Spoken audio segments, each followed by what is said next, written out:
आज के इस दिन में आधारपण के इस प्यारी सी रस्म में बढ़ेंगे आज की पहली कहानी की ओर। ये कहानी है भगवान जगन्नाथ और बलदेव नामक उनके एक भक्त की, जो हमेशा से पान भोग लगाया करते थे। जी हाँ, जो मीठा पान हम आजकल के दौर में खाते हैं, वैसे ही भगवान जगन्नाथ जी को भी बलदेव जी के हाथों से बनाया हुआ पान भोग बहुत पसंद था। उस कहानी की ओर रुख करेंगे।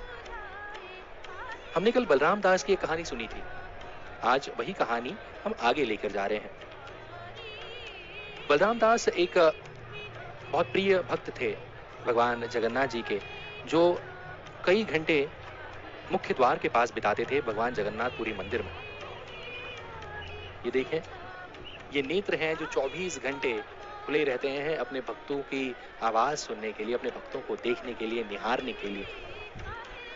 कभी भी पलकें नहीं झपकी हैं, कभी भी आंखें मूंदी नहीं है, और हमेशा से ये आंखें इस कदर अपने भक्तों को कह रही हो कि मैं 24 घंटे आपके दिल की बात जानने के लिए यहीं पर तो हूँ, मैं कहीं नहीं जा रहा, बस आप सच्चे मन से मेरे पास पहुंचिए और मैं खुले दिल से आपकी सारी मनोकामनाएं पूरी करूंगा।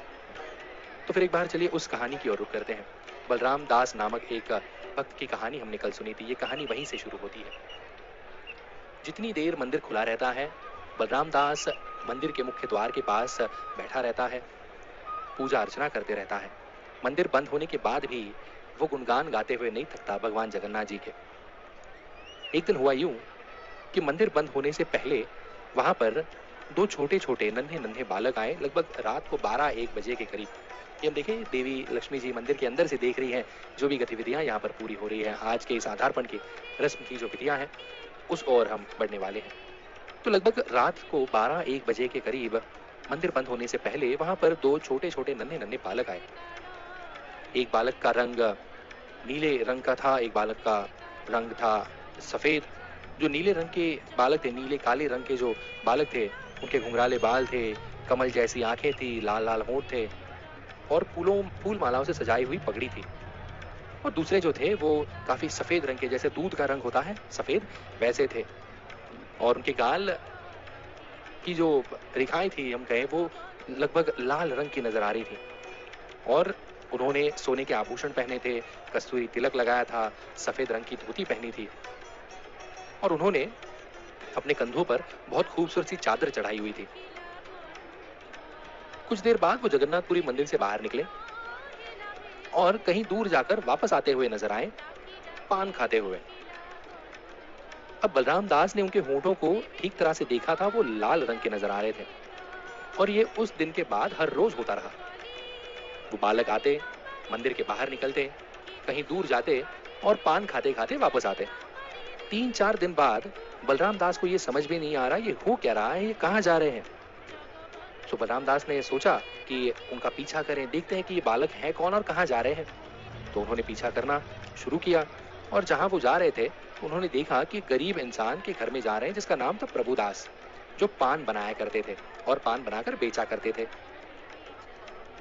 और जैसे ही उन्होंने देखा कि प्रभुदास जो है वो पूरे दिन जगन्नाथपुरी मंदिर में अपना काम पूरे श्रद्धा भाव के साथ करते हैं और रात को पान बेचते हैं। अगले दिन बलराम दास ने प्रभुदास को देखा और उन्हें पूछा, मंदिर बंद होने के दौरान दो बच्चे तुम्हारे पास आते हैं, तुम्हारे घर में आते हैं, कौन है वो और क्यों आते हैं। तो प्रभुदास ने कहा कि वो दो नन्हे बालक इतने खूबसूरत दिखते हैं और हमेशा मेरे पास आकर मुझे पान देने के लिए कह रहे हैं, पान देने के लिए आग्रह करते हैं, तो मैं उनको पान दे देता हूँ। तो बलराम दास ने पूछा, क्या वो इसके लिए आपको पैसे देते हैं। तो प्रभुदास ने कहा, नहीं, उनके उस मोहक रूप को देखकर और जिस तरह से वो मीठी मीठी बातें करते हैं, ये सब होने के बाद मैं भूल जाता हूँ उनसे पैसे मांगने के लिए। और जब उनको मैं देखता हूँ कि वो कितने चाव के साथ उस पान को खाते हैं, मेरा मन प्रसन्न हो जाता है और मैं भूल जाता हूँ उनसे पैसे मांगने के लिए। तो बलराम दास ने कहा कि आप रोज पान देते हैं, वो भी मुफ्त में, ये सही नहीं है। कल आप उनसे पैसे जरूर मांगना, और अगर वो पैसे नहीं देते हैं तो उनसे कहना कि आपकी कोई चीज यहाँ पर रख दो, अगले दिन पैसे लेके आओ और वो चीज लेके जाओ। फिर वो कोई भी चीज हो सकती है, कोई भी अलंकार हो सकता है या कोई भी चद्दर हो सकती है, कि जैसे आज के दिन में हम कहते हैं ना गारंटी चाहिए, तो गारंटी के तौर पर हमें कुछ ना कुछ यहाँ रख के जाइएगा। ये देखिए, ये खूबसूरत सी आंखें हैं जो आज भी हमें मोहित करते हैं, तो उस वक्त प्रभुदास की स्थिति क्या होती होगी ये बस हम जान सकते हैं। तो अगले दिन हुआ यूं कि वो दोनों नन्हे बालक फिर एक बार प्रभुदास के घर पहुंचे पान खाने, और इस वक्त प्रभुदास ने पैसों की मांग की।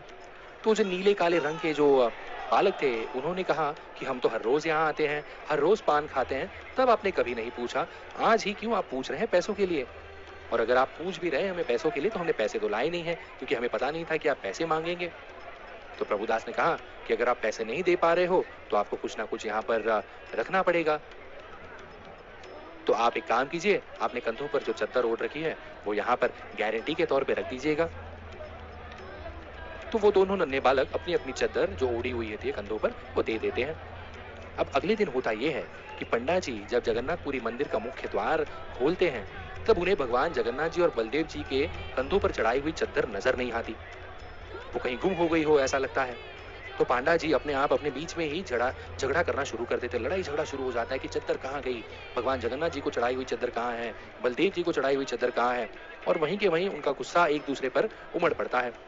और इस चद्दर को चढ़ाते वक्त जो कुंठियां हैं उनको ये जिम्मेदारी दी गई होती है, तो उनपे भी गुस्सा हो जाते हैं कि ये गई कहाँ, चद्दर कहाँ गई, आपको सही से ध्यान रखना चाहिए था, आपको इसी कार्य के लिए रखा गया है। लेकिन चद्दर मिलती नहीं है। और उस रात होता यह है कि भगवान जगन्नाथ राजा जी के सपने में आते हैं, और उस वक्त के राजा थे पूरी शहर के प्रताप रुद्र महाराज जी। तो रुद्र महाराज जी के सपने में, राजा जी के सपने में भगवान जगन्नाथ जी पधारे। ये बात लगभग 500 साल पुरानी है, जब भगवान चैतन्य महाप्रभु के उस रूप में भी हमने भगवान के उस निस्सिम रूप को देखा है। अब सपने में राजा जी के जगन्नाथ जी पहुंच गए और उन्होंने ये सारी स्थिति उनको बताई कि क्या हुआ, कैसे वो चद्दर कहाँ है, कहाँ ढूंढ सकते हो।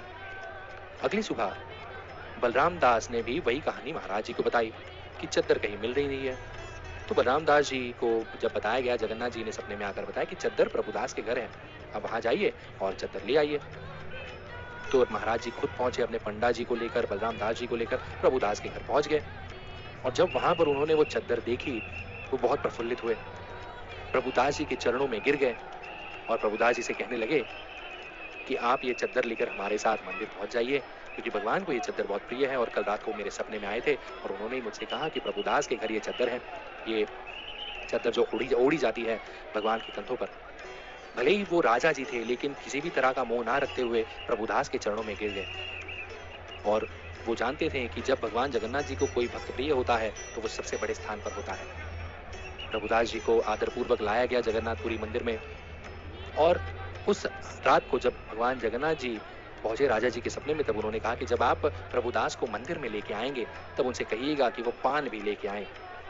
और प्रभुदास जी वो पान भी लेके आए, और हर रोज वो पान मुझे दिया जाए भोग के तौर पर, वरना मैं प्रभुदास के घर पहुंच जाऊंगा, मैं वापस मंदिर में नहीं आऊंगा।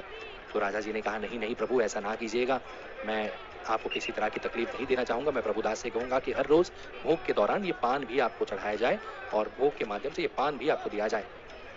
तो ये भोग के माध्यम से पान जो था, प्रभुदास का बनाया हुआ पान, वो अगले दिन से ही शामिल किया गया उस 56 भोग में। और आज के दिन भी अगर हम देखें तो प्रभुदास जी का बनाया हुआ जो पान उस वक्त भगवान जगन्नाथ जी को दिया गया था, उसी तरह से प्रभुदास जी के जो भक्त हैं, प्रभुदास जी के जो अनुयायी हैं, वो अब वो पान हर रोज बनाकर सेवा के तौर पर भगवान को अर्पित करते हैं। और इस सेवा को कहा जाता है पहरा नायक, यानी जो पान बनाता है, इस सेवा को कहा जाता है। और इसी तरह से हर रोज इस पान का भी एक महत्व है। उस भोग में ये मीठा मीठा जो पान है, उस पान को अर्पित कर दिया जाता है 56 भोग के माध्यम से। कितनी प्यारी ये कहानी है कि हर एक इंसान को कुछ ना कुछ चीज प्रिय होती है। भगवान जगन्नाथ जी को प्रभुदास के हाथों का बनाया पान बहुत प्रिय था। तो ये थी कहानी भगवान जगन्नाथ जी की और प्रभुदास की और बलदेव जी के माध्यम से हुई उस पान के भोग की। कैसी लगी आपको ये कहानी, जरूर हम तक बताइएगा। आपका अभिप्राय हम तक पहुंचाइएगा कमेंट सेक्शन के माध्यम से। इसी तरह